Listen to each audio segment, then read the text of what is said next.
श्री सच्चिदानंद सद्गुरु साईनाथ महाराज की जय। सद्गुरु श्री साईनाथ शरद बाबू जी की जय। శ్రీ ఏకనాథ భాగవతం 19వ అధ్యాయం. సద్గురురాయ త్రినేత్ర, నీకు నమస్కారం. బ్రహ్మగిరి నివాసనాయక, త్రిగుణ భేదకారక, మదనాంతక, గిరిజేశ, నీ అనాహత శబ్దమనే డమరుకం సర్వత్రా వేదానువాదంగా కర్మ జ్ఞాన భక్తి రూపాలలో మారుమ్రోగుతుంటుంది. నీ హస్తాన అలరాలే ఖట్వాంగాయుధం జీవుని జీవత్వాన్ని నాశనం చేస్తుంది. కాముని భస్మం చేసి తిరిగి నీ ఒడిలో చేర్చుకున్నావు. త్రినయన, త్ర్యంబకలింగ, చిత్ప్రకాశక, శంకర, నీ నుండి పవిత్రమైన చిద్గంగ ప్రవహించి సకల జగత్తును పావనం చేస్తుంది. నీ 2 నేత్రాలు బాహ్యంగా గోచరిస్తాయి, కానీ మూడవది గుప్త జ్ఞాననేత్రం. అందుకని నిన్ను త్రినేత్రుడు అంటారు. నీవు శిరస్సున బోధ అనే చంద్రుని ధరించినందున నిన్ను చంద్రశేఖరుడంటారు. నిజానికి చంద్ర సూర్యాది సకల జగత్తు నీ వల్లనే ప్రకాశితమవుతుంది. అదే భవం అని ప్రసిద్ధిగాంచింది. నీ చిచ్చక్తి ఆ భవాన్ని ప్రకాశింపజేస్తుంది. నీవే బ్రహ్మవు, విష్ణువవు, ఈశ్వరుడవు. నీవు జీవుని నామ రూపాకారాలను పటాపంచలు చేసి ఆత్మరూపుని గావిస్తావు. నీవు ప్రళయకాలంలో ప్రళయ రుద్రుడవు, చిత్సాగరంలో శివస్వరూపుడవు. గురురాయ, శివ శివ అంటూ భక్తితో నీ చరణ కమలాలను ఆశ్రయిస్తే నీవు స్వస్వరూపాన్ని చూపి గురువు శిష్యుడు అనే భావన లేకుండా ఏకం చేస్తావు. నీ ఆత్మస్వరూపం ఒకసారి అనుభవమైతే ఇక జీవుడెక్కడా? సృష్టి ఏమిటి? త్రిగుణాలను నిర్మూలించి స్వానందంలో రమింపజేస్తావు. ఆ స్వానందాన్ని మాటలలో చెప్పాలని ప్రయత్నిస్తే వీలు కాదు. స్వానంద సుఖ వివరణ. ఈ ఏకాదశ స్కంధం అంటేనే స్వానంద సారం. నిగూఢమైన ఆ స్వానంద సుఖ వివరణే ఈ అధ్యాయంలో శాస్త్ర అర్థ ప్రమాణాలతో సిద్ధం చేయబడింది. దాని వివరణను వింటే పరమానందం పెళ్ళుబుకుతుంది. కాబట్టి శ్రోతలు ఏకాగ్రతతో నా పట్ల లక్ష్యముంచండని ఏక జనార్దనుడు విన్నవిస్తున్నాడు. 17, 18 అధ్యాయాలలో స్వధర్మ కర్మలతో బ్రహ్మ ప్రాప్తి కలుగుతుందని వర్ణాశ్రమాల విధానాలను ఉద్ధవునకు వివరించాడు. ఇప్పుడు ఈ అధ్యాయంలో ఆత్మత్యాగ లక్షణాలను శ్రీకృష్ణుడు వివరిస్తున్నాడు. జీవన్ముక్తులకు కర్మ కర్తవ్యతల అవసరం లేదు. ఉద్ధవుడు అడిగిన యమాది ప్రశ్నలకు సమాధానం శ్రీకృష్ణుడు ఇప్పుడు చెబుతున్నాడు. పండితుల శాస్త్రోక్త జ్ఞానం, వారు కథనం చేసిన ప్రపంచ మిథ్యత్వం వర్ణన సంశయాత్మకం. అది పుస్తక జ్ఞానం. అందులో ఏమాత్రం నిజం లేదు. వారు చెప్పేదొకటి, చేసేదొకటి. అందువలన సాధకునికి సమాధానం లభించదు. అనుభవజ్ఞానం పొందిన సాధకుడు పరమానందాన్ని పొందుతాడు. అతను ఏ వేదాంత శ్రవణం చేసినా అవన్నీ తానే అవుతాడు. అలాంటి అనుభవైక జ్ఞానం పవిత్రం, సత్యం. అలాంటి అనుభవైక జ్ఞానం ప్రాప్తించే వరకు శ్రవణ మననాలను వీడరాదు. అంతేకాదు, ఆత్మానుసంధానాన్ని పదే పదే అభ్యాసం చేస్తూనే ఉండాలి, ఆపకూడదు. అపరోక్ష జ్ఞానం ప్రాప్తిస్తే ప్రపంచ జ్ఞానం మిథ్యగా భాసిస్తుంది. విషయాసక్తి నశించి కల్పనలు కరిగిపోతాయి. జీవన్ముక్తునికి కర్మ కర్తవ్యతల ఆవశ్యకత లేదు. అలాంటి స్థితిని చేరిన సాధకుడు జ్ఞాన సాధనను త్యజించడం గూర్చి శ్రీకృష్ణుడు వివరిస్తాడు. వేద శాస్త్రాలలో నిపుణుడై శ్రవణ మనన అభ్యాసాలలో యుక్తుడైన వానికి బ్రహ్మ విద్య ప్రాప్తిస్తుంది. అతను స్వానుభవంతో నిశ్చింతుడవుతాడు. రజ్జు సర్పభ్రాంతిలోని సర్పం కొట్టకనే నశించినట్లు వాని భ్రమలు నశించిపోతాయి.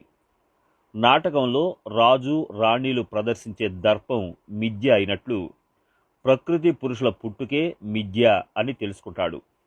గోడ మీద అనేక రకాల చిత్ర విచిత్ర రంగురంగుల చిత్రాలు గీసిన గోడ ఒక్కటే అయినట్లు ఈ సకల చరాచర సృష్టిని ఏకంగా చూస్తాడు. స్వప్నంలో చేసిన వివిధ కర్మలు మేల్కాంచిన తరువాత బంధించలేనట్లు జీవుడు కర్మలు చేశానని భావించినా ఆ కర్మలు బద్ధుని చేయలేవు.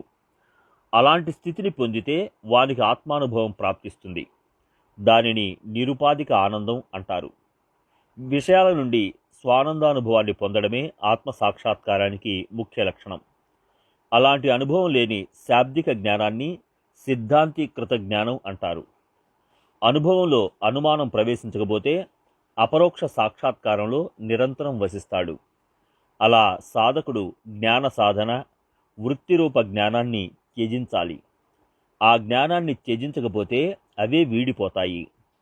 సూర్యోదయం కాగానే చంద్రునితో సహా నక్షత్రాలు వెలవెలపోయినట్లు, హనుమంతుని చూడగానే అహిరావణుని నవచండీదేవి పారిపోయినట్లు, నా సాక్షాత్కారం పొందగానే బంధ మోక్షాలు, జ్ఞాన ధ్యానాదులన్నీ వీగిపోతాయి. అక్కడ జ్ఞాన సాధనల వలన ఏం ప్రయోజనం లేదు. పరమాత్మ స్వరూపం ముందు బంధ మోక్షాలన్నీ కాల్పనికం. జ్ఞానాధ్యయనాన్ని త్యజించిన జ్ఞాని అయిన భక్తుడు నాకు ప్రీతి. జ్ఞాని భక్తులపై ప్రీతి.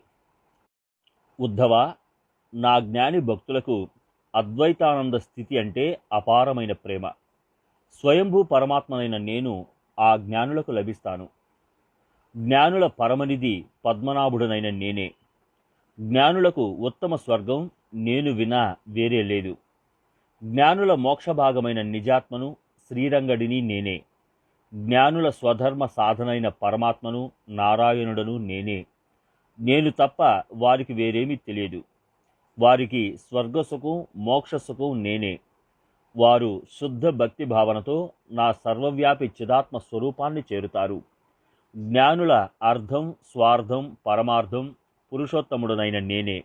అందుకని ఆద్య, అవ్యయ, అనంతుడనైన నా ఆత్మసుఖం నా భక్తులకు లభిస్తుంది. జ్ఞాని భక్తులకు నాపై అటువంటి ప్రీతి ఉంటుంది. నాకు వారంటే అంతే ప్రేమ. జ్ఞాన విజ్ఞానాలు లేకుండా నన్ను పొందలేరు. వారికి ఆత్మస్వరూపం తెలియదు. జ్ఞాన విజ్ఞానాలతో నా పదం ప్రాప్తిస్తుంది. గురువు ద్వారా శాస్త్రార్థాన్ని శ్రవణం చేస్తే బోధపడేది జ్ఞానం. ఆ జ్ఞానానుభవం కలుగడం విజ్ఞానం. తాను స్వయం పాకాన్ని రుచి చూడనంత వరకు అది చేద, తీప, పులుప అనేది తెలియదు. ఆ స్థితిని విద్వాంసులు జ్ఞానం అంటారు. ఆ పదార్థాన్ని సేవించి దాని రుచిని అనుభవించడం విజ్ఞానం. అలా జ్ఞాన విజ్ఞానాలలో సంపన్నమైన భక్తునికి పరబ్రహ్మ పదం ప్రాప్తిస్తుంది. అతను నా నిజస్వరూపాన్ని తెలుసుకుంటాడు. అతని ఐక్యభావం వలన నాకు అతనిపై అనన్య ప్రేమ కలుగుతుంది. వేద శాస్త్రాలలో యుక్తితో మరో విధంగా బోధపడని నా స్వరూపాన్ని తెలుసుకున్నవారు నాకు ప్రియం. వానిపై ప్రేమకు కారణమిదే. అలా భక్తుని ముందు నేను అడుగడుగునా లొంగిపోతాను. వానికి నా సర్వస్వాన్ని హారతి పడతాను. నా భక్తునికి ఏ అవసరం వచ్చినా అడగకనే పూర్తి చేస్తాను. అతని మార్గంలో ఆటంకం కలిగితే ముందుండి నివారిస్తాను. అతనికి సంసార గాలి సోకకుండా వెనుక ముందు అన్ని వైపులా సర్వాంగాలతో కాపాడుతాను. ప్రగాఢ ప్రేమ వలన వానికి వశమవుతాను. సకల సాధనలు పవిత్రం చేయలేని జ్ఞానాంశం ఒకటుంది. బుద్ధిమంతుడవైన ఉద్ధవ, ఆ జ్ఞానసిద్ధి మహిమను విను. పంచాగ్ని సాధనతో తపస్సు చేసిన, గంగా, త్రివేణి మొదలైన తీర్థయాత్రలు చేసిన, అనేక మంత్రాలను జపించిన, గో, భూ, తిల, సువర్ణ దానాలను సమర్పించిన, ఇంకా వివిధ పవిత్ర స్వధర్మాచరణలనిచిన, యజ్ఞ, అగ్నిహోత్రాది కర్మలు ఆచరించిన నా జ్ఞానాంశతో సమానం కావు. జ్ఞాన నిష్టతో అరక్షణంలో లభించే పవిత్రత తపాది జ్ఞాన సాధనల వలన కల్పాంతంలోనూ లభించదు. అలా నా పవిత్ర జ్ఞానంతో నా భజన చేయాలి. ఆ పవిత్ర జ్ఞాన ప్రభావంతో జీవభావాన్ని పావనం చేసి జీవుడు పరమాత్మ స్వరూపుడవుతాడు.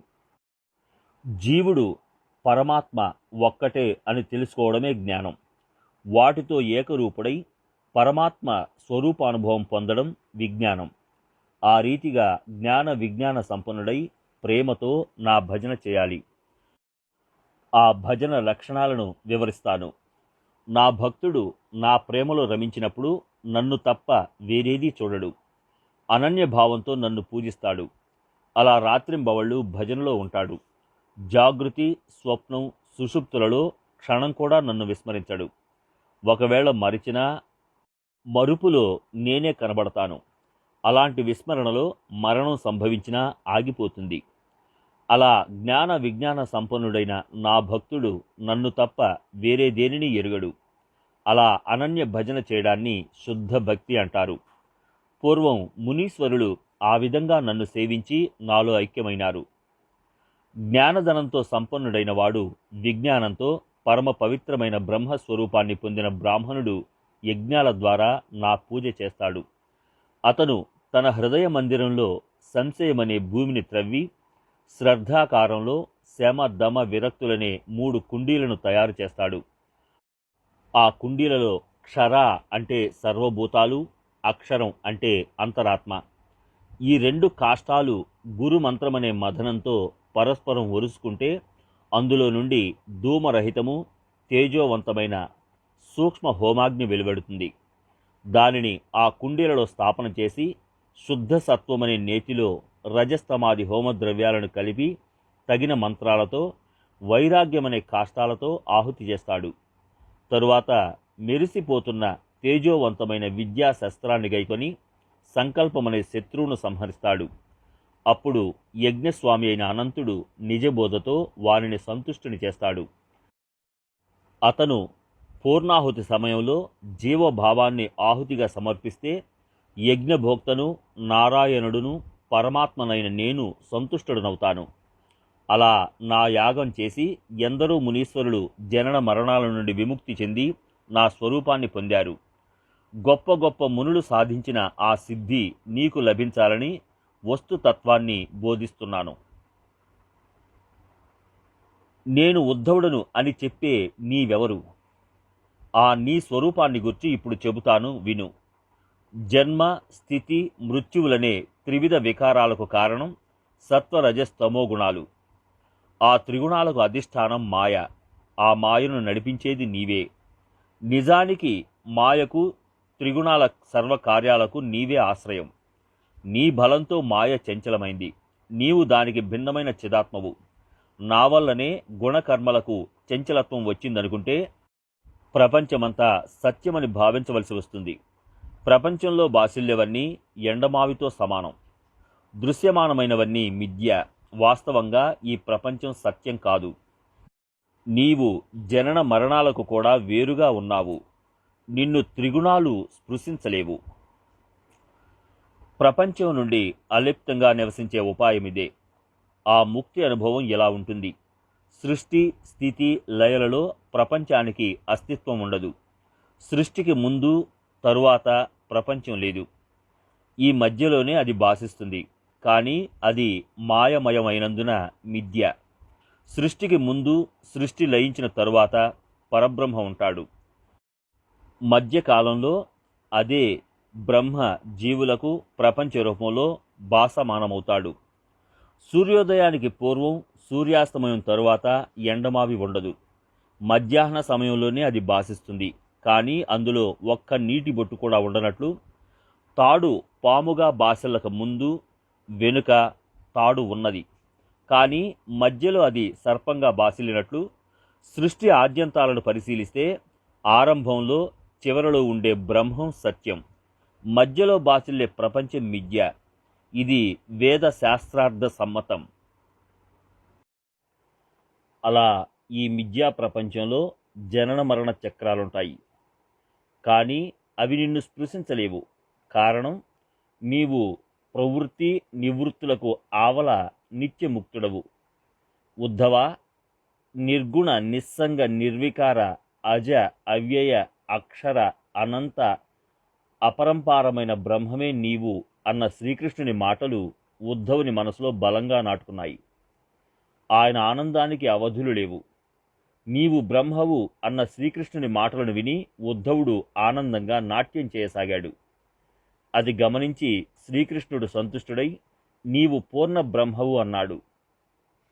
ఈనాటితో నా జన్మ ధన్యమైంది, నేను భాగ్యవంతుడను అని తలపోసి ఉద్ధవుడు శ్రీకృష్ణుని చరణాలకు నమస్కరించాడు. నీవు పరబ్రహ్మవు అనడంలోని రహస్యాన్ని గురించి ఉద్ధవుడు ప్రేమగా ప్రశ్నించసాగాడు. విశ్వక్సేన, విశ్వేశ్వర, విశ్వమూర్తి, విశ్వంభర, శ్రీకృష్ణ, జ్ఞానం లేకుండా మాట్లాడేవాడు ఒట్టి మూర్ఖుడు. కాబట్టి ఆత్మ సాక్షాత్కారాన్ని కలిగించే ఆ జ్ఞానాన్ని జీవుని బంధం వీగిపోయే వైరాగ్య శక్తిని నాకు బోధించవలసింది. జ్ఞానం లేని వైరాగ్యం గుడ్డిది, వైరాగ్యం లేని జ్ఞానం కుంటిది. కానీ దానికంటే పురుషార్థం వేరేదీ లేదు. కాబట్టి హృదయ మందిరంలో వివేక వైరాగ్యాలు ప్రవేశించినప్పుడు విషయ నిరసన చేసి జీవుడు బ్రహ్మను నేను అని భావిస్తాడు. జ్ఞానానికి విజ్ఞానం జతకలవనంత వరకు జీవత్వభావం నిలువలేదు. అందుచేత జీవ శివులను నిరసించే విజ్ఞానాన్ని నాకు ఉపదేశించు. అహంభావం నశించిపోవడమే శుద్ధ జ్ఞానం, విపరీత భావన లేకపోవడం విపుల జ్ఞానం. అలా శుద్ధ విపుల జ్ఞానయుక్త వైరాగ్యం, విజ్ఞానంతో శ్రేష్టమైన నీ పూజను దయచేసి నాకు వివరించు. ఓ కృపాళు శ్రీకృష్ణ, జ్ఞాన విజ్ఞాన వైరాగ్య సహితంగా నీ పురాతన భక్తిని నాకు తెలుపవలసింది. నీ శ్రేష్టమైన భక్తి కోసం గొప్ప గొప్ప సాధువులు అనన్య ప్రేమతో నిన్ను అన్వేషిస్తూ సంచరిస్తున్నారు. ఆ భక్తిని నాకు అనుగ్రహించవలసింది.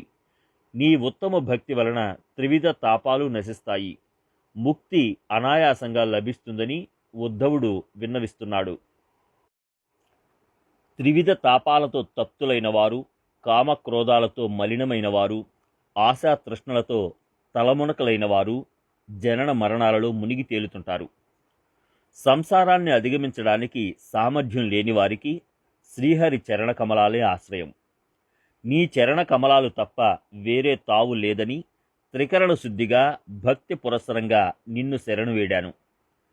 ఛత్రం కేవలం సూర్యుని తాపాన్ని నివారిస్తుంది, కానీ నీ చరణాలనే ఛత్రం త్రివిధ తాపాలను నాశనం చేసి లోకులను నిష్పాపుల చేస్తుంది. కొందరు నిన్ను మనసారా శరణంటారు, కొందరు విరోధ భక్తితో నీలో లీనమవుతారు, కొందరు భయంతో వ్యాకులుడై నిన్ను స్మరిస్తారు, కొందరు నీ కులంలో జన్మించి నీ హృదయమవుతారు, కొందరు ప్రేమతో బంధుత్వం కలుపుతారు, కొందరు కామాసక్తులై స్నేహం చేస్తారు, కొందరు విధేయులవుతారు. అలా అనేక రకాలుగా నీ చరణ ఛత్ర ఆశ్రయంలో ఉన్నవారికి సంసార భయం ఉండదు. భక్తుడైనా శత్రువైనా ఆప్తుడైనా అందరికీ నీ చరణాలలో స్థానమిస్తావు. అది నీ ఔదార్యం. నీవు స్వానంద బోధప్రదాతవు. హోమం చేసి అగ్నిలో అర్పించే వాటన్నిటినీ అగ్ని తనలా మార్చేస్తుంది. అలా గోవిందా, నీతో రకరకాల మిషలపై సంబంధం కల వారందరికీ సంసార బంధాలు నశింపజేసి సమత్వంతో ఆత్మపదానికి చేరుస్తావు. అలా నీ చరణ కమల ఛత్రం త్రివిధ తత్వాలను నాశనం చేసి పరమామృతాన్ని వర్షిస్తుంది. కాబట్టి సంసార భీతితో నీ చరణ కమలాల చెంత శరణు వేడాను. విషయాసక్తులను ఉద్ధరించమని ఉద్ధవుని వినతి. సర్వులు సంసారమనే లోయలో పడతారు. గృహం, భార్య, పుత్రులు అనే బావిలో చిక్కుకున్న వారందరినీ కాలసర్పం కాటేస్తుంది. దాని బాధ భయంకరం. ఆ కాలమనే సర్పం యొక్క విషం క్షణక్షణం పైకెక్కుతుంటుంది. అయినా లోకులు అహంకార మోహంలో విషయ సుఖాలను ఇచ్చిస్తారు. కాలసర్ప ప్రతాపం విలక్షణమైనది. అది విషయ సుఖాల వంటి కటిక విషాన్ని తీపి చేస్తుంది. తీయదనానికే తీయదనాన్నిచ్చే పరమార్థాన్ని చేదు చేస్తుంది. విషం కంటే కూడా విషయాలు మహాభయంకరమైనవి.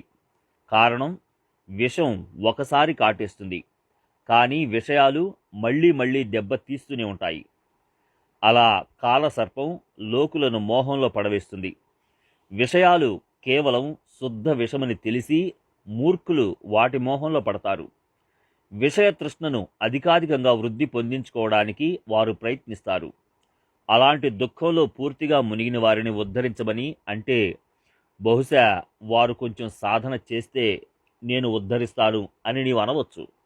కానీ స్వామి, నీ కృప కలుగునంత వరకు కోట్లాది సాధనలు చేసినా వ్యర్థమే.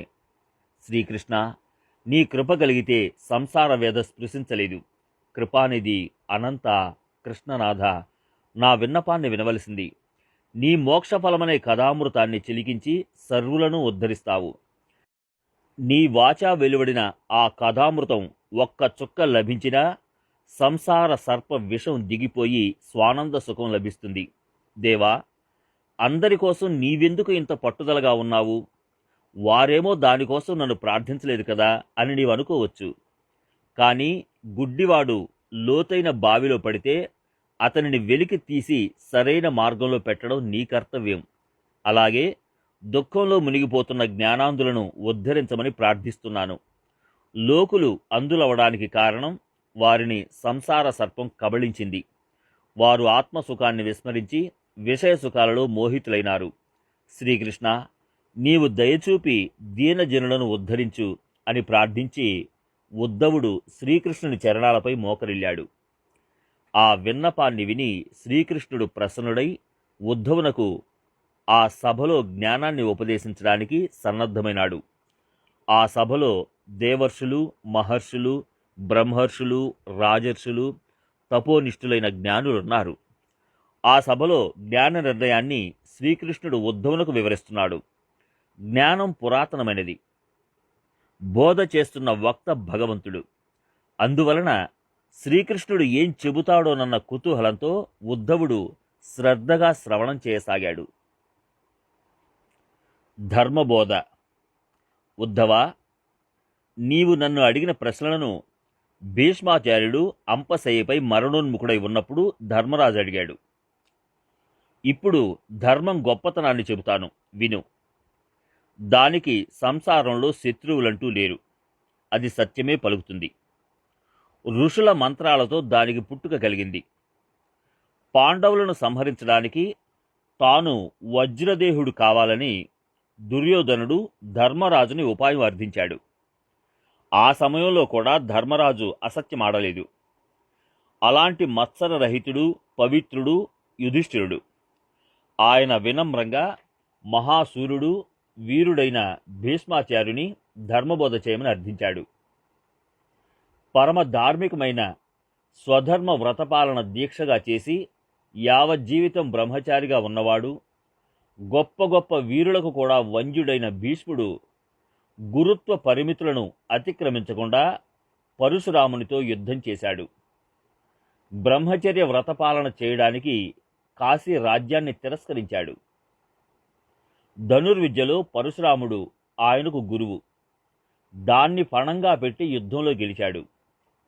పరశురాముడు సంతుష్టుడై తన బిరుదులను భీష్మాచార్యుని పాదాల చెంత సమర్పించాడు. అంతేకాదు, పరశురాముడు ప్రసన్నుడై ఇలా అన్నాడు: నా బ్రహ్మచర్య వ్రత నియమం ప్రకారం భీష్మ, నీకు మన్మధుని బాధ ఉండదు అని అత్యుత్తమమైన వరాన్ని ప్రసాదించాడు. తన తండ్రి శంతనుని సంతోషపెట్టడానికి ఆయన యవ్వనాన్ని సమర్పించి ముసలివాడైనాడు. అప్పుడు తండ్రి భీష్మ, వార్ధక్యంలో కూడా నీ శక్తి క్షీణించదని ఆశీర్వదించాడు. అందువలన ముసలివాడయ్యే కొద్దీ ఆయన ప్రతాపం పెరగసాగింది. కాలుని శక్తి భీష్మాచార్యుని క్షీణింపచేయలేకపోయింది. ఆయన తన చరణాలలో కాలుని, కాముని, పరశురాముని బిరుదులను కట్టిపడేశాడు. ధర్మనిష్టలో ఆయన శ్రేష్ఠుడు. అందుకని భీష్మనామం ఆయనకు శోభిల్లింది. ఆయన ప్రతిజ్ఞకు అంత యోగ్యత ఉన్నది. పూజా విధానాలను ఉల్లంఘించక యుద్ధంలో శ్రీకృష్ణుని పాదాలకు ప్రణామం చేశాడు. నిర్వాణ శపథం చేసి శస్త్రాలను విసర్జించి రహస్య ప్రదేశంలో శత్రువుల బాణాలు తగిలినా చేత ఆయుధాన్ని పట్టలేదు. బాణాలు మర్మస్థానాన్ని చీల్చినా భీష్ముడు వ్యాకులత చెందక దేహత్యాగానికి సిద్ధమైనాడు. కానీ అది దక్షిణాయనం కాబట్టి కాలుని దూరంగా తరివేసి అంపశయ్యపై శయనించాడు. ఆ సమయంలో ఋషి ముని సముదాయం ముందు ధర్మరాజు ప్రశ్నించిన ఆ పురాతన కథను ఇప్పుడు వివరిస్తాను. శ్రీకృష్ణుడనైన నేను రాయభారానికి వెళ్ళగా దుర్యోధనుడు సంధికి అంగీకరించలేదు. వ్యాసుడు నిరోధించినా అతను గర్వంతో యుద్ధానికి తలపడ్డాడు. అలా దురదృష్టవశాత్తు కురుక్షేత్రంలో పాండవ కౌరవుల మధ్య ఘోర యుద్ధం సంభవించి దుర్యోధనాది శత్రువులందరూ సపరివారంగా సంహరించబడ్డారు. యుద్ధం సమాప్తి కాగానే ధర్మరాజు సింహాసనాన్ని అధిరోహించగానే ఆయనలో తాను మహాపాతకుడనన్న అభిమానం ఉత్పన్నమైంది. అప్పుడు ఆయన నాతో ఇలా అన్నాడు: నేను ఈ రాజ్యపదం కోసం బ్రాహ్మణుడైన గురువును సంహరించాను. కర్ణ దుశ్శాసన దుర్యోధనులను అంతమొందించాను. సృష్టి స్థితి లయలు గావించేవాడు ఈశ్వరుడని మరచి సర్వానికి కర్తను నేనే అని అనుకోసాగాడు. ఆయన దేహాభిమానంలో మగ్నుడైనందున తానే తన కులానికి విఘాతం చేశానని, తాను మహాపాతకుడనని విచారించసాగాడు. అప్పుడు ఆయనను సమాధానపరచడానికి భీష్ముని వద్దకు తీసుకొచ్చాను. అప్పుడు ధర్మరాజు రాజధర్మం, దానధర్మం, ఆపద్ధర్మం, శ్రేష్టమైన మోక్ష ధర్మాన్ని గూర్చి భీష్ముని ప్రశ్నించాడు. ఆ విధంగా భీష్మాచార్యుని నోట వెలువడిన మోక్ష ధర్మాన్ని నేను శ్రవణం చేశాను. దానివలన సంసార భ్రమలు దూరమవుతాయి, సర్వకర్మలు దగ్ధమవుతాయి. జ్ఞానం, విజ్ఞానం, శ్రద్ధ, భక్తి, అనిత్య వస్తువుల నశ్వరత, వైరాగ్య స్థితులకు సంబంధించి భీష్ముడు ధర్మరాజుకు బోధించినదంతా నీకు తెలియజేస్తాను. భీష్ముని దేవవ్రతుడని అంటారు. దానికి కారణం ఆయన దేవునిపై చిత్తం నిలిపి ఆత్మానుసంధానం చేసి అంపశయ్యపై శయనించాడు. ఆయన బోధించిన మోక్ష ధర్మంలో ప్రధానమైన ఉత్తమ జ్ఞానాన్ని శ్రీకృష్ణుడు బోధిస్తున్నాడు. మోక్ష ధర్మం ప్రకృతి, పురుషుడు, మహత్తత్వం, పంచతన్మాత్రలు అంటే పంచ సూక్ష్మభూతాలు, అహంకారం కలిసి తత్వాల సంఖ్య 9. కొందరు 5 జ్ఞానేంద్రియాలు, 5 కర్మేంద్రియాలు, మనస్సు కలిసి తత్వాల సంఖ్య 11 అని అంటారు. అలా 9, 11 ఆకాశాది పంచమహాభూతాలు, సత్వ రజో తమో గుణాలు, బ్రహ్మదేవుని నుండి స్థావర పర్యంతం ఈ సర్వతత్వాలన్నీ ఒకేలా నిండి ఉన్నాయి. వాటిలో ఒకటి ఎక్కువ, ఒకటి తక్కువ కాదు. అలా జీవ చైతన్యమే సమరూపంలో ప్రతిబింబిస్తుంది. అది అన్నిటిలో నామ రూప అభిమానాలతో ప్రకాశిస్తుంది. చిన్న చెరువులో, బావిలో, సముద్రంలో చంద్రుని ప్రతిబింబం ఒకేలా ఉన్నట్లు బ్రహ్మదేవుని నుండి ఈగ వరకు సకల శరీరాలలో జీవుడు ఒకేలా ఉంటాడు. సర్వభూతాలలో చైతన్యం ఒకేలా ఉన్నందున సర్వుల ఆత్మ ఒక్కటే అని తెలుసుకోవడం శుద్ధ జ్ఞానం. ఇప్పుడు విజ్ఞాన లక్షణాలను వివరిస్తాను. విశాలము, విశ్వవ్యాపకమైన పరబ్రహ్మ దేహాది సకల తత్వాలతో వ్యాపించి ఉన్నట్లు జ్ఞాని జీవభావంతో సకలాన్ని వీక్షిస్తుంటాడు. ఆకాశం ఘటాది అంతర్బాహ్యాలలో నిండి ఉన్నట్లు ప్రపంచమంతా చిద్భాసతో నిండి ఉంది. అలాంటి శుద్ధ జ్ఞానమే విజ్ఞానం ప్రాప్తికి కారణమవుతుంది. విజ్ఞానం ప్రాప్తిస్తే జ్ఞానం వృత్తితో సహా నశిస్తుంది. దానిని జ్ఞానంతో తెలుసుకున్నందున విజ్ఞానం అంటారు. విజ్ఞానం అంటే ఒకసారి బ్రహ్మం ప్రాప్తిస్తే సూర్యుని ముందు మిణుగురు పురుగులా విజ్ఞానం ముందు జ్ఞానం వెలవెలబోతుంది. ఉప్పు నీటిలో పడగానే దాని ఉప్పదనాన్ని కోల్పోయినట్లు విజ్ఞానం లభిస్తే జ్ఞానం యొక్క జ్ఞాతృత్వం నశిస్తుంది. ఒకసారి విజ్ఞానం లభిస్తే స్వరూపంలో ఒక చిన్మాత్ర ఉంటుంది. అక్కడ వ్యాప్తం, వ్యాపకుడు, మిథ్య, సాధకుడు, బాధకుడు అనేది మిగిలుండదు. సూర్యోదయంతో చంద్రునితో సహా నక్షత్రాలు మాయమైనట్లు విజ్ఞానం ప్రాప్తిస్తే జగత్తుతో సహా వర్తమాన జ్ఞానం లుప్తమవుతుంది. అలాంటి అపరోక్ష జ్ఞానం కలుగనంత వరకు జగత్తు, దేహాది చిహ్నాలు ఆత్మ కంటే వేరుగా అగుపడతాయి. బ్రహ్మజ్ఞానమనే శబ్దం వ్యర్థ ప్రేలాపనవుతుంది. అలా శుద్ధ శాబ్దిక బ్రహ్మజ్ఞానం కూడా త్రిగుణాత్మకమవుతుంది. పరబ్రహ్మం నిరాకారం, నిర్గుణం. ఆయనకు జనన మరణాలు లేవు. త్రిగుణాత్మకమైనదంతా నశ్వరమే. విషయాలు నశ్వరం, సాకారం అన్న వివరణను ఇప్పుడు శ్రీకృష్ణుడు బోధ చేస్తాడు. సాకార వస్తువు నాశవంతం కాకపోతే సగుణ రూపాలన్నింటినీ సత్యమని భావించాలి. ఉత్పత్తి, స్థితి, లయలు 3 గుణాలు. రజోగుణం వలన పదార్థ ఉత్పత్తి, సత్వగుణం వలన స్థితి, తమోగుణం వలన లయం సంభవిస్తుంది. అది 3 గుణాల స్వభావం. ఆ 3 గుణాలలో ఆత్మబలం ఉన్నందున గుణాల కార్యం ప్రకాశమానమవుతుంది. కానీ ఆ బలం జనన మరణాది దోషాలకు అలిప్తమవడంతో నాశవంతం కాదు. 3 గుణాలకు ఆశ్రయభూతమైన ఆత్మతత్వం గుణాల కార్యమవుతుంది. ఆ తత్వం గుణాతీతం. గుణాల ఆరంభంలో, మధ్యలో, అంతంలో, అలాగే సృష్టి ఉత్పత్తి స్థితి లయలలో నాశరహితంగా ఉన్నదే సత్యం, అంటే బ్రహ్మం. ఈ సకల జగత్తుకు ఆధారభూతమైనది, జగత్తు అంతర్బాహ్యాలలో నిండి ఉన్నది, ఈ సకల సృష్టిని ప్రకాశితం గావించేదే శాశ్వత బ్రహ్మం. ఈ జగత్తు ఉత్పన్నమవుతుంది, నాశమవుతుంది, కానీ అందులోని ఆత్మ వస్తువు మాత్రం శాశ్వతం. అదే సద్బ్రహ్మం. మట్టితో చేసిన ఘటం చివరకు మట్టి అవుతుంది, కానీ దాని అంతర్బాహ్యాలలో వ్యాపించి ఉన్న ఆకాశం శాశ్వతమైనట్లు బ్రహ్మాండం ఉత్పత్తి స్థితి లయలు జరిగినా అంతర్బాహ్యాలలో వ్యాపించి ఉన్న బ్రహ్మతత్వం శాశ్వతం. ఆభరణాలుగా మార్చక ముందు బంగారమే, మార్చినా బంగారమే. ఆభరణాలు విరిగినా అందులోని బంగారంలో మార్పు లేనట్లు సకల చరాచరాలలో అంతర్బాహ్యంగా వ్యాపించి ఉన్న అఖండాకారమే పరబ్రహ్మం. ఎలాంటి ఆకార వికారాలు ఉత్పన్నమైనా నశించినా పరబ్రహ్మం వికారం చెందదు. అలా అఖండత్వంతో వసించే పరబ్రహ్మ స్వరూపం 4 విధాలుగా ఉంటుంది. ఆ ప్రమాణాలను బట్టి ప్రపంచం యొక్క మిథ్యా స్వరూపాన్ని గ్రహించవచ్చు. అద్వైత బ్రహ్మానికి అన్యంగా వేరే ఏమీ లేదు. ఆ పరబ్రహ్మలో మిథ్యా ప్రపంచం భాసిస్తుంది. దీనికి వేదవాక్యం ప్రమాణం. దేహాదుల క్షణభంగురతను తాను ప్రత్యక్షంగా వీక్షిస్తుండడమే ప్రపంచ క్షణికత్వానికి రెండవ ప్రత్యక్ష ప్రమాణం.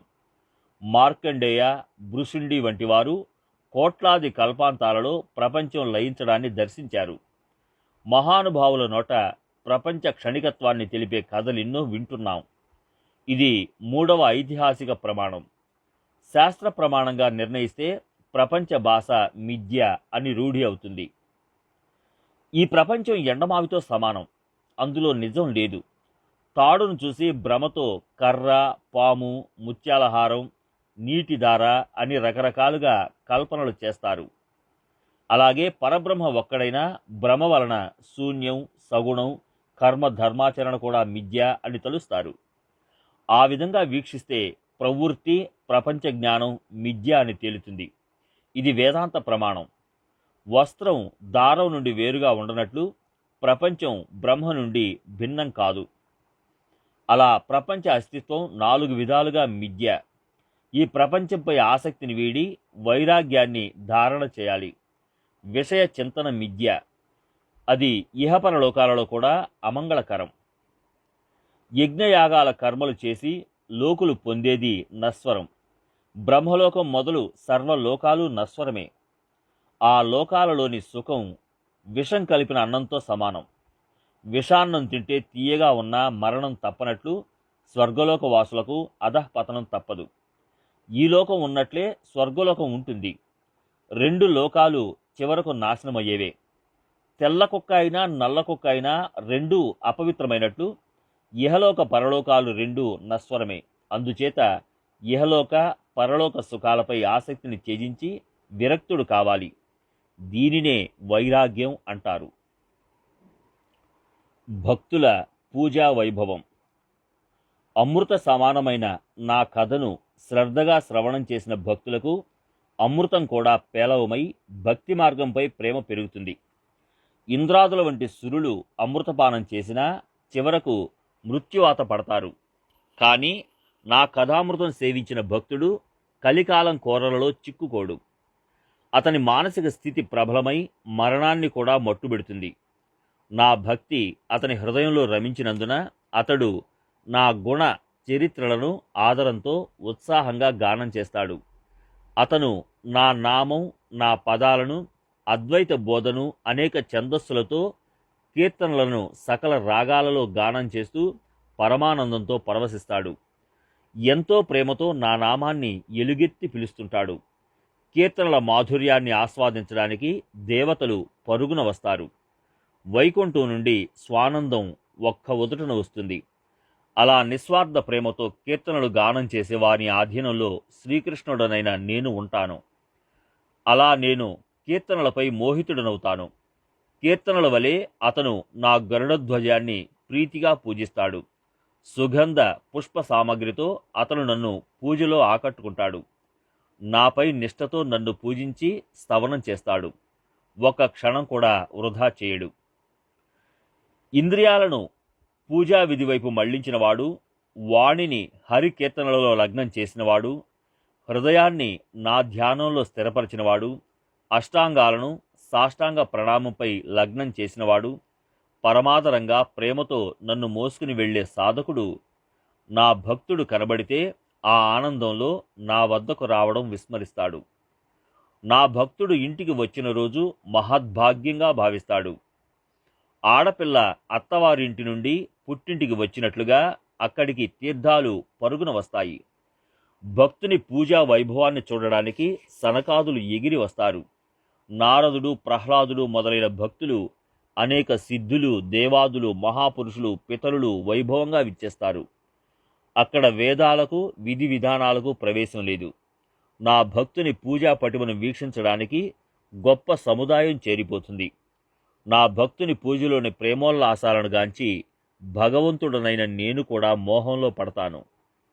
భక్తుని పూజకు అలాంటి అగాధ మహిమ కలదు. నా పూజను కూడా పక్కన పెట్టి నా భక్తుని ప్రేమతో పూజించే వారిని శ్రీహరినైన నన్ను సపరివార సహితంగా పూజించాడని భావిస్తాను. ప్రతిమ నా నిర్జీవమూర్తి, భక్తుడు నా సజీవమూర్తి. ఆ ప్రేమమయ భక్తుని యథారీతిగా పూజిస్తే శ్రీపతినైన నేను సంతుష్టుడనవుతాను. నా భావం నా భక్తులపై, సర్వభూతాలపై ఉంచాలి. కారణం, భూతాలు భిన్నమైన వానిలోని ఆత్మస్థితి ఒక్కటే. నిప్పు కణికలు వివిధ ఆకారాలలో ఉన్న అగ్ని మాత్రం ఒక్కటైనట్లు భిన్న భిన్న రూపాలలో ఉన్నవన్నీ నా రూపాలే.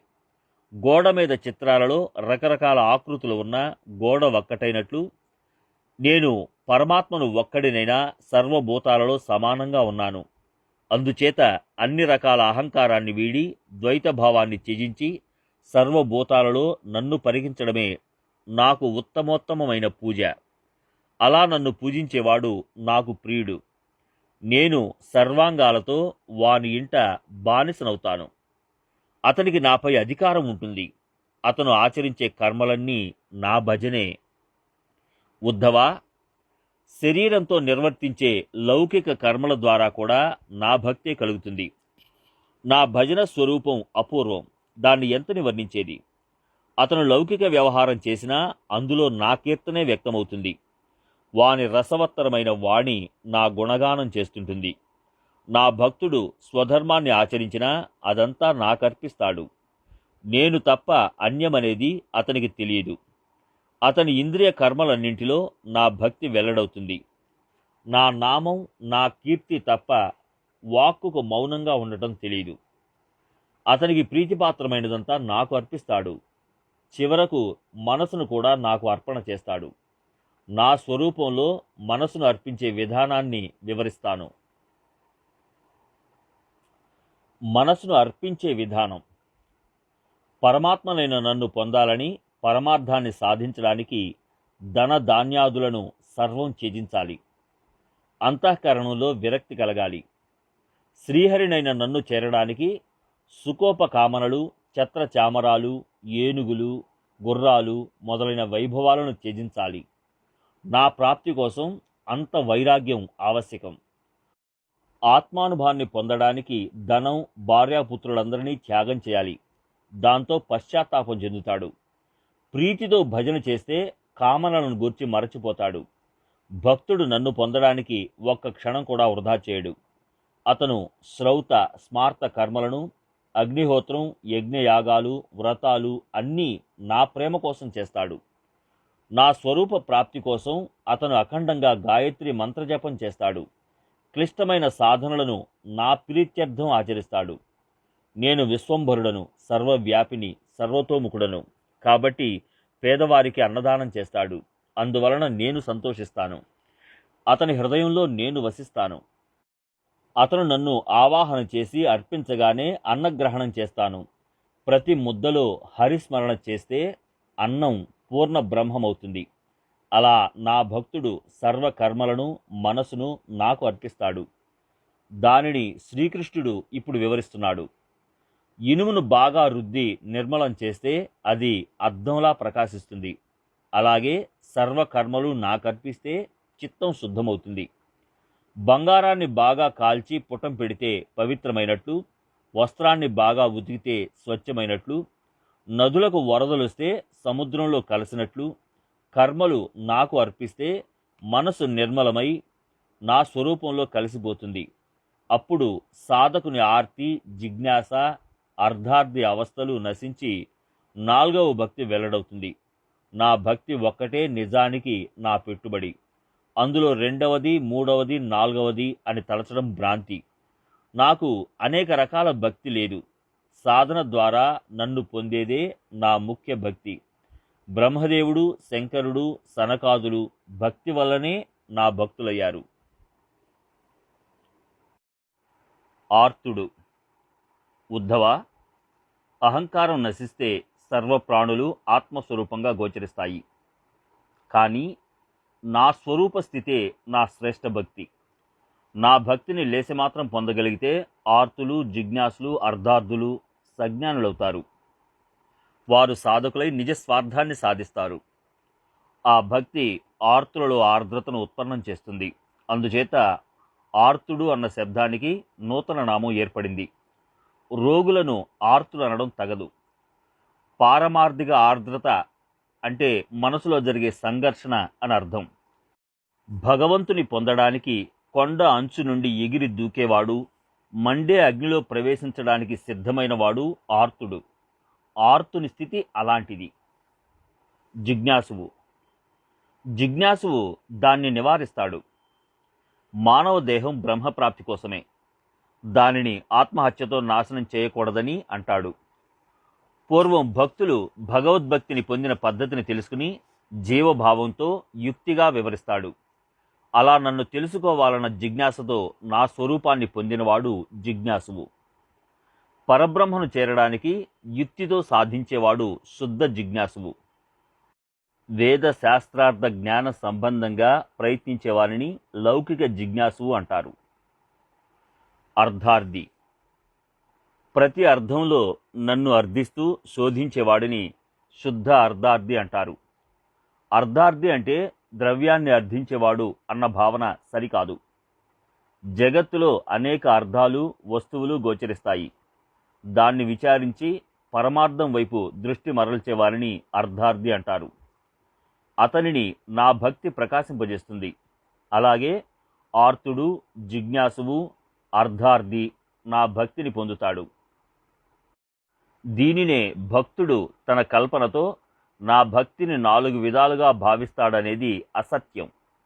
నా నిజభక్తి ఒక్కటే. ఉద్ధవ, అలాంటి నా భక్తిని ఎలా పొందాలి, ఆత్మనివేదన ఎలా చేయాలి అనేది స్పష్టంగా వివరించాను. సహజ భక్తి. భక్తునికి నా భక్తి సారం అవగతమైతే వాని సకల వ్యాపారాలు నా రూపమవుతాయి.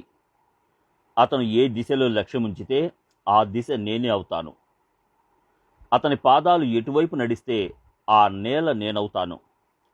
అతను భోజనానికి కూర్చుంటే షడ్రసాలు నేనే అవుతాను. అతను తాగే నీరు కూడా నేనే. అతను పాదయాత్రకు బయలుదేరితే నేను ఆత్మబోధతో ముందున్న దృశ్య సముదాయాన్ని అదృశ్యం చేస్తాను. శాంతి అతని ముందు తివాచీపరచి అడుగడుగునా హారతపడుతుంది.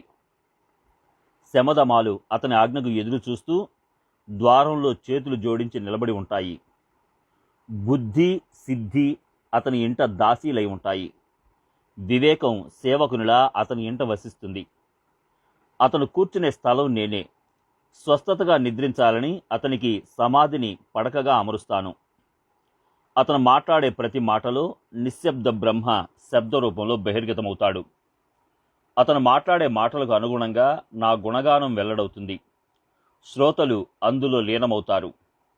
అతను పరావాణికి పైకి పోతే వైకుంఠం, కైలాసం అతని పాదాల వద్దకు వస్తాయి. ఉన్మనీని బయటకు పంపి సుఖశయ్యపై శయనింపచేస్తాను. 4 ముక్తులు వాని ఇంట నీళ్లు మోస్తాయి.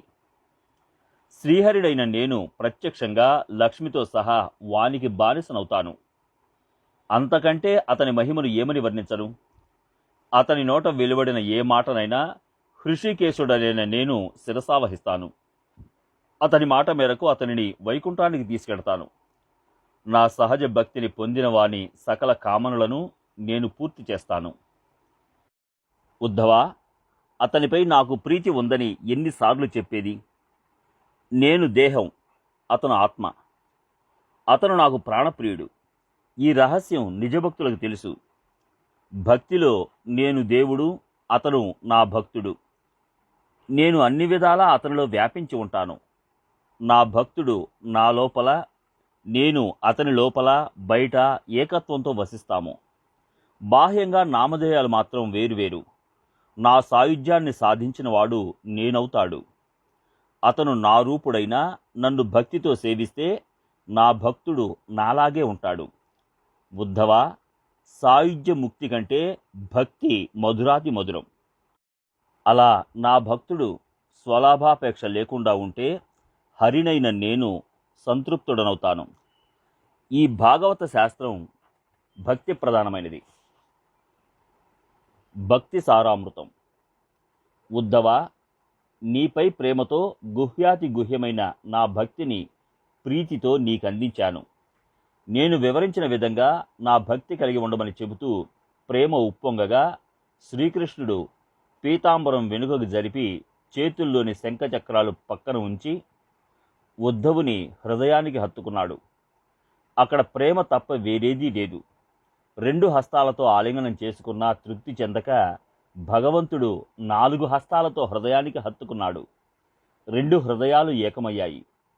శ్రీకృష్ణుడు తన సర్వస్వాన్ని ఉద్ధవుని హృదయంలో నిలిపాడు. దేవుడు పూర్ణకాముడు, నిష్కాముడు అయినా ఆయనకు భక్తి అంటే ప్రీతి. ఉద్ధవుని హరిభక్తికి పరవశుడై ఆనందంగా ఆయన కోరిక తీర్చాడు. ఉద్ధవునిపై ప్రేమ వలన దేవుడు ఆయన కౌగిలి నుండి విడిపోవడం విస్మరించాడు. శ్రీకృష్ణుని హృదయంతో తన హృదయం హత్తుకున్నందున ఉద్ధవుడు తన్మయుడైనాడు. అలా ఆనందంగా ప్రీతిగా ఇరువురు నిష్కామ ప్రేమలో పూర్తిగా నిమగ్నమయ్యారు. ఉద్ధవుడు భక్తి సుఖ సముద్రంలో పూర్తిగా మునిగిపోయాడు. శ్రీకృష్ణుడు తన సర్వస్వాన్ని ఉద్ధవుని హృదయంలో నింపాడు. కానీ ఆ విషయాన్ని ఉద్ధవునికి తెలియనీయలేదు. అలా గోవిందుడు తన కౌశలాన్ని ప్రదర్శించాడు. ఉద్ధవునికి హృద్గతమైనది తెలిస్తే నాతో ఏకరూపుడవుతాడు. అప్పుడు నేను ఈ రసవత్తరమైన కథను ఎవరికి చెప్పేది అని దేవునికి తోచింది. ఉద్ధవునికి నాపై ప్రేమ మెండు కాదు, అఖండం అనడం ఆయనకు ఎంతో ప్రీతి. కానీ ఆయన లాంటి శ్రోత లభించడన్న గొప్ప సంకటం కలిగింది. భక్తి సుఖాన్ని గురించి వివరించడం నాకు ప్రియం. అయితే అలాంటి ప్రేమమయుడైన శ్రోత నాకు మళ్ళీ దొరుకుతాడా? అందుకని ఆయన ఉద్ధవుని మార్గంలో తన ప్రేమను ఉంచాడు. సూర్యుని నుండి కిరణాలు విడిపోయినట్లు వారి కౌగిలి వీడింది. శ్రీకృష్ణుడు, ఉద్ధవుడు ఒకరి నుండి ఒకరు ఎడంగా జరిగినా వారి అభిన్నత్వం భిన్నం కాలేదు. టెంకాయకు చుట్టి తెచ్చిన వస్త్రాన్ని విప్పితే పొడుగైనట్లు భక్తి సారాన్ని, గూఢార్థాన్ని శ్రీకృష్ణుడు బోధపరచాడు. ఆ గూఢార్థంలోని ఆంతర్యమే భక్తి రహస్యపేటిక. దానిని నీకు తేటతెల్లం గావించాను. ఇది వ్యర్థ ప్రేలాపన అని తలచవద్దు. అప్పుడు శ్రోతలు ఇలా అన్నారు, ఇది ఎంతో ఆశ్చర్యకరం. హరి హృదయంలోని భక్తి సారామృతాన్ని నీవు వెలికి తీశావు. శ్రీకృష్ణుడు నీ హృదయంలో ప్రవేశించి తన హృద్గత గ్రంథాన్ని నీకు తెలియజెప్పాడు. అది ఇప్పుడు మాకు చక్కగా బోధపడింది. ఈ భక్తి సారామృతాన్ని శ్రవణం చేసి మా హృదయం జ్ఞానంతో పెళ్లిబుకుతున్నది. నీవు చతురుడవు. ఈ గ్రంథంలోని యథార్థాన్ని మా సముఖంలో వెల్లడించావు అన్న సత్పురుషుల మాటలు విని ఏకజనార్దనుడు సంతృప్తుడైనాడు. ఆయన శ్రీచరణాలకు శిరసావందనం చేశాడు. ఇప్పుడు శ్రీకృష్ణుడు తన భక్తిని దృఢం చేయడానికి పూర్వ కథను ముందు వివరిస్తున్నాడు. మనసును నా స్వరూపంలో విలీనం చేయడం. నీ అంతఃకరణాన్ని నాకు అర్పిస్తే ఆంతర్యంలో నా భక్తి వికసిస్తుంది. ఈ విషయంగా మనసును నా స్వరూపంలో విలీనం చేయడానికి సులభోపాయాన్ని బోధిస్తాను. నా నామస్మరణతో సకల పాతకాలు నశిస్తాయి. వివిధ కామనలతో నా నామస్మరణ చేసినా నా నామం సకల కామనలను తీరుస్తుంది. కామనలు లేకుండా నామాన్ని స్మరిస్తే సర్వ పాతకాలను భస్మం చేస్తుంది. పాతకాలు నశిస్తే రజస్తమో గుణాలను జయించి ధార్మిక పారాయణ సత్వగుణం పెంపొందుతాయి. సత్వగుణంతో ధర్మనిష్ఠుడైన వాడు వైరాగ్యంలో శాశ్వతంగా నిలవై ఉంటాడు. అతనికి దివ్యమైన ఆత్మజ్ఞానం ఉదయిస్తుంది. వివేకంతో సహా జ్ఞానం వృద్ధి అయితే స్వరూప చింతన జరుగుతుంటుంది. శాంతి సమాధానం పెరిగి మనసు నాకు అర్పితమై నా భక్తి వికసిస్తుంది. అలా నా పూర్ణ భక్తి లభిస్తే అష్టసిద్ధులు అతని ద్వారంలో వేచి ఉంటాయి. కానీ ఆ సిద్ధుల వంక భక్తుడు చూడడు. నా భక్తుడు నాతో తాదాత్మ్యం చెంది ఉంటాడు. నా సర్వశక్తులు అతనికి ప్రాప్తిస్తాయి. ఇక అతనికి పొందవలసింది ఏమీ మిగిలి ఉండదు. అలాంటి నా భక్తి లభించని ఆత్మస్థితిలో ఐక్యం పొందని సాధకుడు విషయాసక్తితో వ్యవహరిస్తూ గొప్ప అనర్థంలో చిక్కుకుంటాడు. విరుద్ధ భావాలుంటే నా భక్తి ఎలా పుడుతుంది? వేద శాస్త్రాలను నిజం కాదనేవాడు పరమాత్మ సత్య స్వరూపాన్ని గ్రహించలేడు. అతను ఇల్లు, భార్య, సంపదలలో ఆసక్తుడై విషయాల పట్ల మోహితుడవుతాడు. అతనితో దృఢ సహవాసం రజోగుణాన్ని ఉద్రిక్తం చేస్తుంది. అతని చిత్తం జ్ఞానపరంగా గుడ్డిదవుతుంది. అతనికి జ్ఞానార్థమంతా విరుద్ధంగా తోస్తుంది. విషయ సుఖాలలో నానా రకాల సులువులను సూచించేవాడు జ్ఞాని అని, కుయుక్తులతో వాదించేవానిని పండితుడని, తన వెంట చాలా గొప్ప ప్రపంచం ఉన్నవాడిని భాగ్యవంతుడని, నానా రకాల సుఖాలతో శరీరాన్ని పోషించేవాడిని పుణ్యవంతుడని, హృదయంలో పరమార్థ విషయంగా తల్లడిల్లేవారిని దుఃఖితుడని, శాపంతో మనిషి మరణిస్తే వాని సిద్ధత్వం నిజమని, దురాచారి స్వేచ్ఛగా సంచరించినా ముక్తుడని, దాంభిక ఆచారం గలవానిని పవిత్రుడని, స్త్రీలకు శూద్రులకు గురు మంత్రమిచ్చే వంచకుని జ్ఞానని, పశ్చాత్తాపంతో విరక్తుడైన వానిని అభాగ్యుడని, బాహాటంగా విషయాలను అనుభవించే వానిని రాజయోగిని, ద్రవ్యాభిలాషతో ధనం వృధా చేసే మూర్ఖుని వివేకుడని, జగత్తులో అతనే గొప్ప ధర్మజ్ఞుడని భావిస్తాడు. ధనం నిండుగా ఉన్నవానికి మాన సమ్మానాలు చేస్తారు. తాను గొప్ప జ్ఞాని, పవిత్రుడనన్న విపరీత జ్ఞానం కలుగుతుంది. తాను సర్వాత్మ సర్వేశుడనని మరచిపోయి అధర్మవర్తనుడు, సోమరి, దీన దుర్బలుడు, అజ్ఞానినని భావిస్తాడు. అలాంటి విరుద్ధ భావాలున్న ప్రదేశంలో నా భక్తి ఎలా పుడుతుంది? నా ప్రాప్తి ఎలా కలుగుతుంది? అలా సంసారం అనే సుడులలో చిక్కి తలమునకలవుతున్న వారిని లెక్కించలేము. పరమాత్మను పొందడానికి 4 లక్షణాలున్నాయి. ఆ లక్షణాలు గుహ్యమైనవి. హృదయంలోని ప్రేమ, వాత్సల్యం వలన వాటిని శ్రీకృష్ణుడు ఉద్ధవునకు బోధిస్తున్నాడు. ధర్మం, జ్ఞానం, వైరాగ్యం, ఐశ్వర్యం అనే 4 ఉపాయాలతో నన్ను అవశ్యం పొందవచ్చు. ఆ సాధనలను అవధరించు. పరమాత్మను పొందే లక్షణాలు. ఉద్ధవా, ఇప్పుడు నా పరమ రహస్యాన్ని చెబుతాను. నా ప్రేమైక భక్తే అన్నింటిలో శ్రేష్టమైన ధర్మం. ఏకాత్మతా బోధలో భేదం ఉత్పన్నం కాదు. దాని పేరే శుద్ధ జ్ఞానం అని పరమానంద స్వరూపుడైన శ్రీకృష్ణుడు అన్నాడు. అసంఖ్యాక ధనధాన్య రత్నాల రాశులు లభించినా, ఊర్వశి సహవాసం సమకూడినా తృణప్రాయంగా భావించడాన్ని వైరాగ్యం అంటారు. నా అష్టమహాసిద్ధులు నా నుండి దూరం చేయలేవు, చెలింప చేయలేవు. నా ఈ కృష్ణ భక్తి ఏకాత్మతను కరతలామలకం గావించి నా పదవిని ప్రాప్తింపజేస్తుంది. వాని ఇంట నా సిద్ధి దాసి అవుతుంది. శ్రీపతినైన నేను లక్ష్మీ సహితంగా భక్తుని సర్వభావంతో సేవిస్తుండగా సిద్ధి అతని ఇంటిలో దాసి కావడంలో ఆశ్చర్యం ఏముంది? తాను భగవంతుని ప్రాపు సంపాదిస్తే భగవదైశ్వర్యంతో సంపన్నుడవుతాడు అనేది ఐశ్వర్యం ముఖ్య లక్షణం. ఉద్ధవా, ఇది నా గుప్త భాండారానికి తాళం. దీనితో ఆత్మానంద భాండాగారాన్ని తెరచి ఆత్మ సుఖాన్ని అనుభవించు. ధర్మాది 4 శబ్దాల అర్థాన్ని ఎంత ఉత్తమ రీతిగా బోధించాడని ఉద్ధవుడు ఆశ్చర్యచకితుడైనాడు. ఉద్ధవుని ప్రశ్నల పరంపర.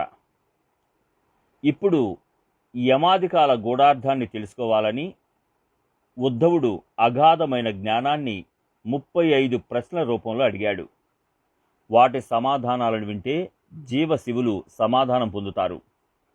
అహంకారం అనే శత్రువును నిర్మూలించే శ్రీకృష్ణ, యమ నియమాలు ఎన్ని విధాలు, శమదమాలని వేటినంటారు, అలాగే తితిక్ష, ధృతి ఎలా ఉంటాయి, ఇక్కడ దానమేమిటి, తపమేమిటి, శౌర్యం అంటే ఏమిటి, సత్యం ఎలా ఉంటుంది, ఋతువులని వేటినంటారు, వాటి అర్థాన్ని యథారీతిగా నాకు బోధించవలసింది.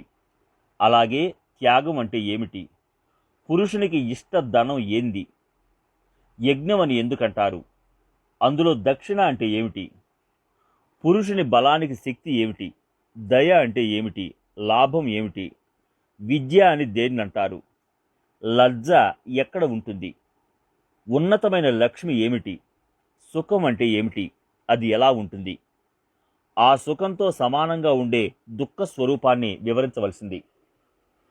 పండితుల లక్షణాలు ఏమిటి, మూర్ఖ లక్షణాలు ఏమిటి, సుమార్గం ఏది, కుమార్గం ఏది, స్వర్గమని ఎందుకంటారు, నరకాన్ని గుర్తించడం ఎలా, సకులు బంధువులు ఎవరు, నా గృహం ఏది, మొదలు ఏది, దరిద్రుని గుర్తించడం ఎలా, ఈశ్వరుని గుర్తించడం ఎలా. నా ఈ ప్రశ్నలకు లౌకిక అర్థం కాక పారమార్థిక అర్థాన్ని తెలుపవలసింది. సాధువులు జ్ఞాన సంపన్నులు, వారికి నీవు స్వామివి. అందుకని శాస్త్రార్థ జ్ఞాన సంపన్నులైన వారు నిన్ను సత్పతి అంటారు. శ్రీకృష్ణ, పరమార్థ ప్రాప్తి కోసం ఈ ప్రశ్నలకు యథార్థ సమాధానాలను నాకు తెలుపవలసిందని ఉద్ధవుడు శ్రీకృష్ణుడికి వినతి చేశాడు. అప్పుడు భక్తుని వినతిని విని నారాయణుడు ద్రవించి పరమార్థభరితమైన ఆ ప్రశ్నలకు సమాధానం చెప్పసాగాడు. యమ నియమాలు ఎన్ని విధాలు. యమం యొక్క 12 లక్షణాలు కాయ, వాచ, మనస, ఇతరులను బాధించకపోవడం అహింస, జరిగింది జరిగినట్లుగా మాట్లాడడం సత్యం, తాను దొంగతనం చేయకపోయినా ఇతరుల ధనాన్ని మనసులోనైనా ఆశించకపోవడం చౌర్య రాహిత్యం, దానిని అస్థేయం అంటారు. యాత్రలకు వెళ్ళిన ప్రదేశాలపై, ఇంటిపై, దేహంపై ఆసక్తి కూడదు, అదే నిరపేక్షత. స్ఫటికాన్ని ఏ రంగుపై ఉంచితే అది ఆ రంగులో అగుపడుతుంది, కానీ లోపల నిర్వికారం. అలా శరీరంలో వసించే వానిని అసంగతుడు అంటారు. దోషకర్మలను అసహ్యించుకుంటూ దోషకర్మలు చేయవలసి వస్తే సిగ్గుపడే వానిని లజ్జాళువు అంటారు.